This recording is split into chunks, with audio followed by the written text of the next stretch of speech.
In the beginning of the story, we see a boy named Haruka who prefers reading books to talking with his classmates. To him, they are just distractions. One day, a magic circle suddenly appears under him, making him excited because it looks like the ones in his books. But soon he realizes that being taken to another world would be annoying. He just wants to read about adventures, not live them. When he tries to leave, he finds the door locked and won't budge no matter how hard he pushes. The magic circle grows larger, causing panic among his classmates. In a rush to find safety, Haruka climbs to the ceiling, thinking he's safe there. But the magic circle catches him, and he's pulled into a strange white realm. Alone and confused, he expects a king or princess to greet him. Instead, he meets a panicking god who explains that Haruka was left behind while everyone else was taken. The god tells Haruka to get ready and choose his status and skills for this new world. A board appears, showing that usually each person gets 50 points to spend on skills. However, since this is unusual, all the good skills are gone, leaving only useless ones. Upset, Haruka sees options like just being able to hold a stick and complains to the god that he won't survive with such weak powers. Because of his complaints, the god gives him all the remaining skills. When he arrives in the new world, Haruka feels lost and unprepared for what's ahead.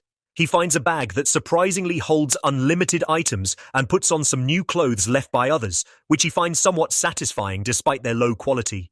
When he tries to check his stats, he's told to roll dice, remembering he has a skill that lets him assign points this way.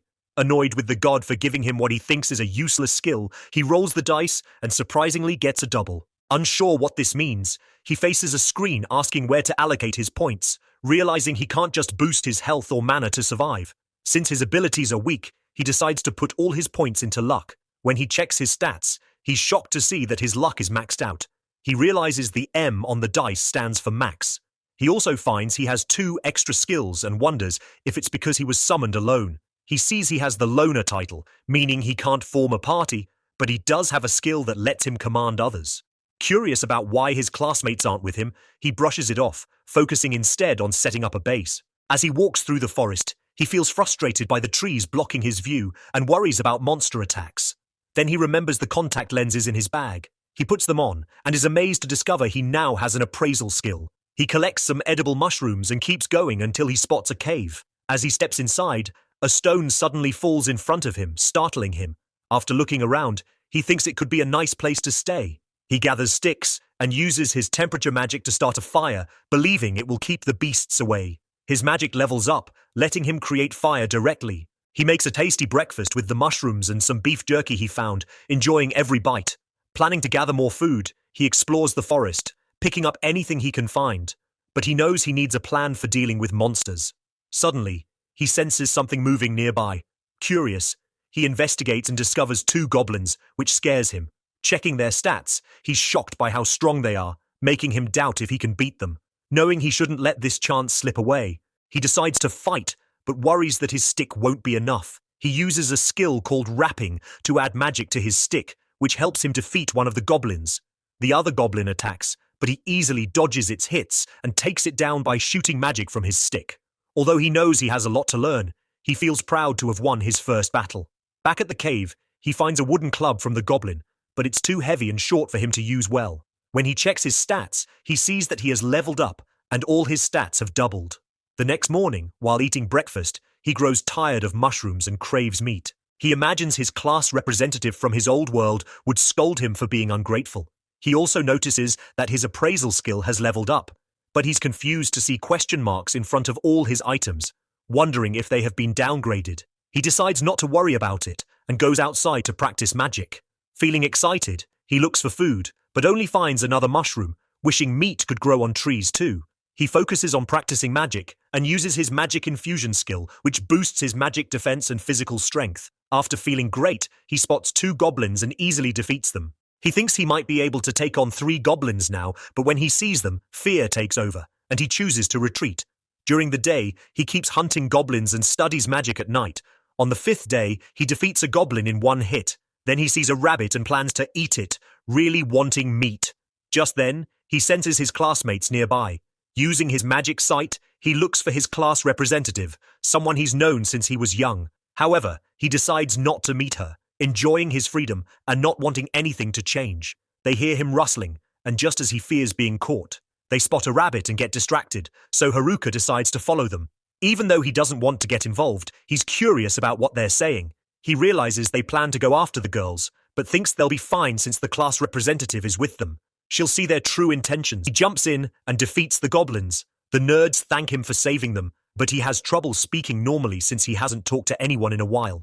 Haruka takes them to his cave and asks why they were alone, all teleported to the new world. Everyone was panicking, but the nerds stayed calm because they had read stories about isekai adventures. The class representative tries to calm everyone down, but a group of goblins suddenly appears behind her, causing chaos. The nerds are the only ones ready to fight, and seeing them in action inspires the others to help, allowing them to defeat the goblins. Afterward, the class rep suggests moving to a safer spot, so they head to the riverside. The nerds take charge and start building a camp since they know a lot about this world. The class rep begins assigning tasks, but instead of working together, students complain about their jobs. The popular girls refuse to help, and even the class rep and the nerds continue to work while the rest lay around, bored. The nerds keep fighting off goblins, realizing they need to level up as the battles get tougher. Seeing the delinquents take something in the White Room at night, they embark on a quest to hunt goblins, aiming to level up their skills and pursue the girls. The nerds catch wind of their scheme and alert the class representative. The delinquents unlock their skills, but when they confront the class rep, she effortlessly defeats them. The nerds then step in, using their powers to seal the delinquents' abilities. News of their nefarious plans spreads, resulting in their expulsion from the group. Undeterred, they return with a vengeance, setting the tents on fire. When they escape, the conflict. The class rep tries to defend them, but the atmosphere, feeling sympathy for their situation, decides to treat them to some mushrooms. He spends the next day with them, appreciating their company and realizing he won't be alone for a while. The next day, as he bids them farewell, the nerds invite him to join their adventure downstream in search of a town. They consider him one of their own, but he politely declines. After they depart, he contemplates the town, worried that his lack of useful skills would prompting him to retaliate with his stick. Despite the pain, he presses on and reaches the campsite, only to find it empty. Curious, he unexpectedly encounters the popular girls. Instinctively, he hides his face, wishing to avoid interaction. They try to catch him, but he dashes away, fearful they might disrupt his life. To his astonishment, he hears them pleading for his attention, so he reluctantly stops to listen. They ask about the nerds, assuming he knows their whereabouts. Initially expecting them to want the nerds to work for them again, he is surprised when they express a genuine desire to apologize, admitting their shame and recognizing the nerds' role in their survival. He tells them they won't be able to catch up to the nerds, but they persist in wanting to know where they are. Haruka questions whether they even know how to navigate the forest and what they would do if confronted by monsters, pondering their true intentions. He wonders if they really plan to apologize to those who protected them, or if they will just give up. Their tears show their doubt, but he needs to see how determined they are. Otherwise, they might become a burden to the nerds. They ask him to teach them survival skills. Walk through the forest, the girls happily help Haruka, but he feels uneasy watching them easily defeat monsters' attention, but he doesn't notice her until she yells at him. Meanwhile, the delinquents are making plans to remove their biggest problem. The class rep notices the popular girls acting strangely, while Haruka struggles to explain what's happening. She panics when she realizes he accidentally made them his servants, but he reassures her it was a mistake. Other girls from their class are there too, and find him suspicious. The class rep wakes one of the girls, and Haruka tries to sneak away, but she insists he stay. As the girls start to figure things out, Haruka, feeling bored, decides to upgrade his base. This causes an explosion that leaves him stuck in the ground. The class rep scolds him for the mess but helps him out, realizing he was trying to help the other girls. He asks if he can go home, but the class rep is confused. When he explains that he built his own house, the girls are impressed. He claims he could fit over 200 people in it, leaving the class rep shocked at how big his place is, especially since they're struggling to get by. She then asks if they can stay the night, which makes Haruka panic at the thought of a sleepover, but she tells him not to worry about it. As they walk through the forest, the girls wonder how he knows the way, not realizing he has a skill guiding him. They finally reach the cave, and Haruka welcomes them to his home. They are amazed at how nice it is, and when he mentions a bath, they rush in to relax, leaving Haruka outside in surprise. Later, as he settles into bed, he feels glad to be alone, thinking the girls are too much trouble. Suddenly, the class rep visits, thanking him for everything. She tells him everyone has been worried since the boys left, and feels guilty for not being able to help, even though she's the class rep. Haruka reassures her, saying she has kept everyone safe. She also worries about the nerds, but he reminds her that they have been preparing their whole lives for this world. He manages to cheer her up, and she wishes him a good night. While everyone else sleeps, Haruka can't rest, thinking about all the girls. The next morning, one of the girls wakes him up and tells him breakfast is ready. He feels shy as she gets closer and asks what they're having. She says they're having fish and mushrooms, which makes him so excited that he bumps into her head. As he eats the fish, tears come to his eyes. The class rep asks why he's crying, mentioning that he lives by the river. He explains that he tried to catch fish before, but they were always too slippery. They find out that a girl with a lightning skill is why they caught the fish. She uses it to shock them.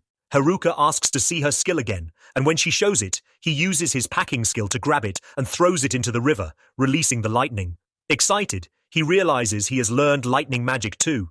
He tells them that with his packing skill and Master of None, he can learn almost anything. The class rep thinks that's really strong, but Haruka is just happy that his skills are finally useful. He asks her what their next plan is, and she says they're thinking of going to town but should level up first. Haruka offers to help them. He asks the girls what level they are, and they say they're all around level 15, which surprises him since he's only level 7. He finds some kobolds that are weaker than them, and the girls think it will be an easy fight, but they lose quickly. Later they all gather in Haruka's tent, and he wonders what they are doing there. They decide to keep training. The girl from breakfast stays to talk to him. She apologizes for testing him, explaining that the delinquents tried to take advantage of her, so she wanted to make sure he wasn't like them. She thanks him for everything he's done, and he affectionately calls her the Fish Girl. The next morning, Haruka wakes up to fish for breakfast again. He hears the popular girls talking about fighting the kobolds once more, but the class rep says they need to train first. They practice against goblins, and soon they prepare for a rematch with the kobolds. Haruka gets worried when he sees some girls pretending to be sick and others sleeping. Even so, the popular girls defeat the kobolds, and everyone celebrates. Haruka thinks his job is finished and hopes to go back to his quiet life. But then the class rep asks him to join them on their trip to the town. And that's where this video ends. If you want to see the next episode, comment down below.